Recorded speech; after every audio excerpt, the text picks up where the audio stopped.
ఎప్పుడైనా ఆనాటి ప్రభుత్వం సమగ్ర కుటుంబ సర్వే చేసి ఈ సభలో వాటి వివరాలను ఎప్పుడైనా చెప్పిండ్రా అధ్యక్ష?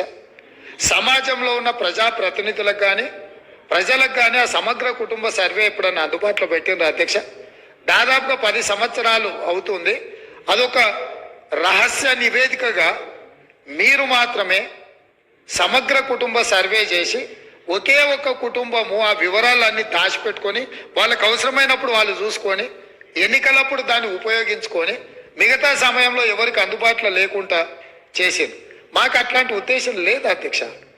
మేము ఈరోజు ప్రవేశపెట్టిన తీర్మానంలో స్పష్టంగా వెనుకబడిన తరగతుల, షెడ్యూల్డ్ కులాల, షెడ్యూల్డ్ తెగల మరియు మిగతా బలహీన వర్గాలకు చెందిన ప్రజల అభ్యున్నతిని నిమిత్తం వివిధ సామాజిక, ఆర్థిక, విద్యాపరమైన, ఉపాధి, రాజకీయ అవకాశాల ప్రణాళికలను రూపొందించి అమలు పరిచేలా తెలంగాణ మంత్రివర్గం 4/2/2024 తేదీన చేసిన సిఫార్సు మేరకు తెలంగాణ రాష్ట్రమంతటా సామాజిక, ఆర్థిక, విద్యాపరమైన, ఉపాధి, రాజకీయ కుల సర్వే, కుల గణన, ఒక సమగ్ర కుటుంబ ఇంటింటి కుటుంబ సర్వేను చేపట్టాలని ఈ సభ ఏకగ్రీవంగా తీర్మానిస్తుంది.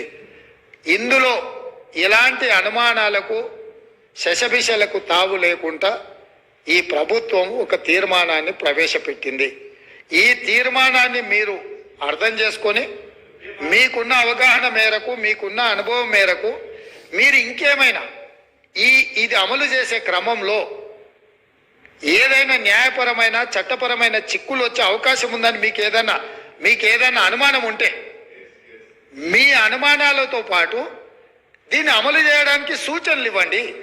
మీరు అన్ని అనుమానాలను లేవనెత్తి అసలు ఈ తీర్మానానికే ఒక చట్టబద్ధత లేదన్నట్టుగా చర్చ జరగడము ఇది మనందరికీ మంచిది కాదు.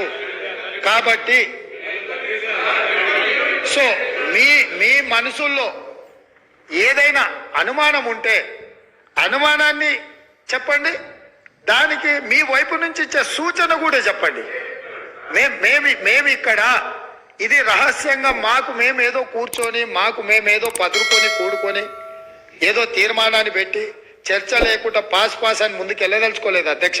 ఇది అత్యంత కీలకమైంది. తెలంగాణ సమాజంలో సుప్రీంకోర్టు వరకు కూడా జరిగిన చర్చలు ఏముంది?